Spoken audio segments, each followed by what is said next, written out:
اللہ سننے پہ آئے گناہگاروں کی بھی سن لیتا ہے، موڑنے پہ آئے بڑے بڑوں کو اللہ موڑ دیتا ہے۔ موڑنے کا مطلب یہ نہیں ہے کہ اللہ تعالیٰ دعا قبول نہیں کرتا، یہ بات یاد رکھ لیجئے، جب بھی آپ ہاتھ اٹھاتے ہیں اللہ سے دعا کرتے ہیں، دعا کے میرے محبوب نے 3 درجے بتلائے ہیں۔ آپ نے اللہ تعالیٰ سے دعا کی، دعا کا ادب بھی یہ ہے، پہلے اللہ تعالیٰ کی حمد و ثنا بیان کیجئے، سورہ فاتحہ پڑھیے، پھر نبی کریم صلی اللہ علیہ وسلم پر درود پاک بھیجیے، پھر استغفار کیجئے، اس کے بعد جو اللہ سے آپ نے مانگنا ہے رو رو کر اللہ سے دعائیں کریں، جو چاہیے اللہ سے مانگیے۔ اب اس کے آگے 3 درجے ہیں، ایک تو یہ ہے آپ نے ہاتھ اٹھائے، چہرے کے اوپر ملے، فوراً اللہ نے آپ کو چیز عطا کر دی، اور دوسرا اس کا درجہ یہ ہے کہ آپ کی زندگی کے اندر آپ کے اوپر کوئی پریشانی اور مصیبتیں آنی تھی، اللہ تعالیٰ نے اس دعا کی برکت کی وجہ سے ان مصیبتوں کو ٹال دیا۔ تیسرا درجہ یہ ہے جب کل قیامت کا دن ہوگا، حساب و کتاب ہو رہا ہوگا، اللہ تعالیٰ اس بندے کو نیک اعمال کا اجر عطا فرمائے گا۔ وہ کہے گا اللہ میں نے اعمال تو کیے کو نہیں، اللہ فرمائے گا میرے بندے وہ دنیا کے اندر جو مجھ سے تو دعائیں کرتا تھا نا، لوگ کہتے تھے تیری قبول نہیں ہو رہی، لیکن تو دعائیں کرتا رہتا تھا، دعائیں کرتا رہتا تھا، مسلسل دعائیں کرتا رہتا تھا، میں نے ان تیری ساری دعاؤں کو ذخیرہ کر دیا ہے، کیونکہ میں تو عالم الغیب تھا، مجھے تو معلوم تھا کہ میرے بندے کے پاس اتنی نیکیاں نہیں ہوں گی، میں اسے معاف کر دوں گا۔ اللہ تو بہانے تلاش کرتے ہیں، اللہ فرمائے گے میرے بندے میں نے ان تیری ساری دعاؤں کو ذخیرہ بنا کے آج تیرے نامہ اعمال میں رکھ کے تیرے نامہ اعمال کی میزان کو وزنی کر کے تجھے معاف کر دیا۔ تو اس لیے جب بھی دعا کریں تو گھبرایا نہ کریں، پریشان نہ ہوا کریں، اللہ تعالیٰ دعا ضرور سنتا ہے، اللہ تعالیٰ ضرور قبول کرتا ہے۔ اور یہاں ایک نقطے کی بات عرض کرتا جاؤں کہ یہ لائٹیں لگی ہوئی ہیں، اگر 2 لگی ہوں، روشنی پھر بھی کم ہو تو لائٹ ایک ختم کرنی چاہیے، 3 کرنی چاہیے؟ کتنی کرنی چاہیے؟ کتنی کرنی چاہیے؟ بولے نا، کتنی کرنی چاہیے؟ 3 کرنی چاہیے، مطلب بڑھانی چاہیے۔ 3 لائٹیں لگائی ہیں، روشنی پھر بھی نہیں آ رہی، 4 کریں گے یا ساری اتار دیں گے؟ 4 کریں گے نا، مطلب کہ اگر کوئی آپ استغفار کر رہے ہیں، آپ کی دعا قبول نہیں ہو رہی، آپ دعاؤں میں اضافہ کریں، نہ کہ یہ کہہ دیں کہ اللہ تعالیٰ ہماری سن ہی نہیں رہا۔ یہ دعاؤں میں جلدی کا مطلب ہے، محبوب علیہ السلام نے فرمایا دعا میں جلدی نہ کیا کرو، یہ دعا میں جلدی کا مطلب ہے کہ اللہ تعالیٰ ہماری سن ہی نہیں رہا، ہم بار بار ہاتھ اٹھا رہے ہیں، نہ جانے اللہ کن کی سنتا ہے، پھر ہم پیروں کے پاس جاتے ہیں، پھر فقیروں کے پاس جانتے ہیں۔ یہ جو عقیدہ ہمارا خراب ہو جاتا ہے، اس کی مین وجہ یہی ہے کہ اللہ ہماری سنتا ہی نہیں ہے، ہم نے اللہ کو پکارا کب ہے۔ دعائیں تب قبول ہوگی جب ہمارا ایمان مضبوط ہوگا۔ آپ ہاتھ اٹھا رہے ہیں، آپ کے دل کے اندر یہ ایک پکا ارادہ ہونا چاہیے کہ میں ہاتھ اٹھا رہا ہوں، اللہ مجھے خالی لٹا ہی نہیں سکتا، کیونکہ میرے محبوب علیہ السلام کی حدیث ہے، اللہ تعالیٰ کو حیا آتا ہے انسان کو خالی ہاتھ موڑتے ہوئے، کہ میرے بندے نے میرے سامنے ہاتھ اٹھائے ہیں ویسے ہی خالی ہاتھ چلا جائے۔ اس لیے جب مانگنی چاہیے، مشکل آ جائے تو اللہ سے مشکل حل کروانی چاہیے، ان پیر و فقیروں کے پاس کچھ بھی نہیں ہے۔ اللہ قرآن میں فرماتے ہیں اموات غیر احیاء وما یشعرون ایان یبعثون، جن کو تم پکارتے ہو نا یہ کچھ بھی پیدا نہیں کر سکتے، کچھ پیدا کرنے تو دور کی بات ہے، وہم یخلقون، اللہ نے ان کو خود پیدا کیا ہے۔ وما یشعرون ایان یبعثون، جن قبر والوں کے پاس تم جاتے ہو نا بیٹے لینے کے لیے، ان کو تو یہ بھی نہیں پتہ قبروں سے کب اٹھائے جائیں گے، یہ تمہیں کیا اولاد عطا کریں گے۔ یہب لمن یشاء اناثا ویہب لمن یشاء الذکور او یزوجہم ذکرانا ویجعل من یشاء عقیما، اللہ جیسے چاہے بیٹیاں عطا کر دے، اللہ جیسے چاہے بیٹے عطا کر دے، اور اللہ جیسے چاہے دونوں عطا کر دے، بیٹے بھی دے دے بیٹیاں بھی دے دے۔ ویجعل من یشاء عقیما، اور اللہ جیسے چاہے بے اولاد کرے۔ اور یہ بھی بات سمجھ لیجئے، آپ نے اللہ سے رو رو کر معافی مانگی، اللہ نے آپ کو اولاد نہیں دی، اس میں اللہ تعالیٰ کی حکمت ہوگی، ضرور حکمت ہوگی۔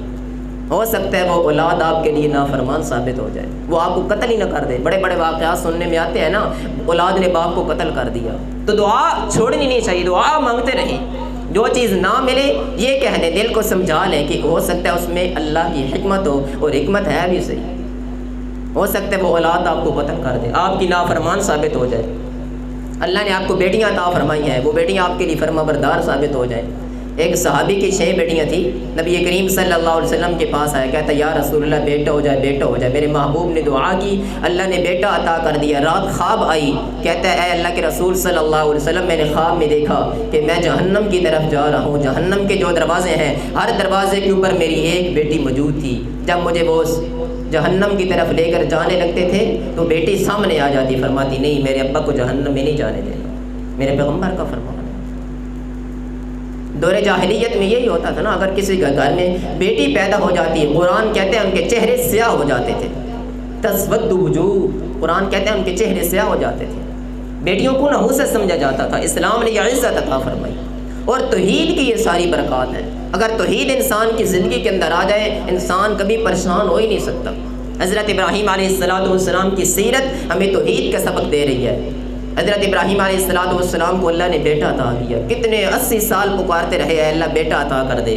اب ابراہیم نے 2 سال دعا کر کے چھوڑی تو نہیں تھی، اللہ میری سن ہی نہیں رہا، 80 سال مسلسل اللہ سے دعا کرتے رہے۔ جب اللہ نے بیٹا دے دیا، فرمایا اے ابراہیم اسے ذبح کر دو۔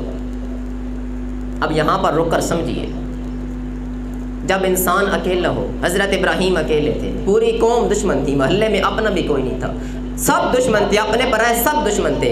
جب ابراہیم علیہ السلام ذبح کرنے لگے، ابراہیم کو پتا تھا ایک بیٹے کے دستے بازو بنا ہے، اب میرا بازو بنا ہے تو اللہ فرما رہے ہیں اس کو ذبح کر دو۔ یہ عظیم قربانی تھی حضرت ابراہیم علیہ السلام کی۔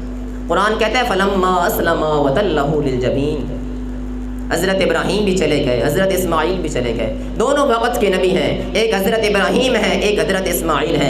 باپ قربان کرنے کے لیے تیار ہو گیا، بیٹا قربان ہونے کے لیے تیار ہو گیا۔ قرآن کہتا ہے وَتَلَّهُ لِلْجَبِينِ، حضرت ابراہیم علیہ السلام نے حضرت اسماعیل کو جبین کے پل لٹا دیا۔ یہ ہوتی ہے نا پیشانی، اسے پیشانی کہتے ہیں، اور یہ جبین جسے ہم کن پٹی کہتے ہیں، کن پٹی کے بل حضرت اسماعیل علیہ السلام کو سیدنا ابراہیم نے لٹا دیا۔ چھری چلا رہے ہیں، چھری چل ہی نہیں رہی، حالانکہ چھری کا کام چلنا ہے تو کیا پتہ چلا؟ عالم الغیب کون ہے؟ اللہ ہے۔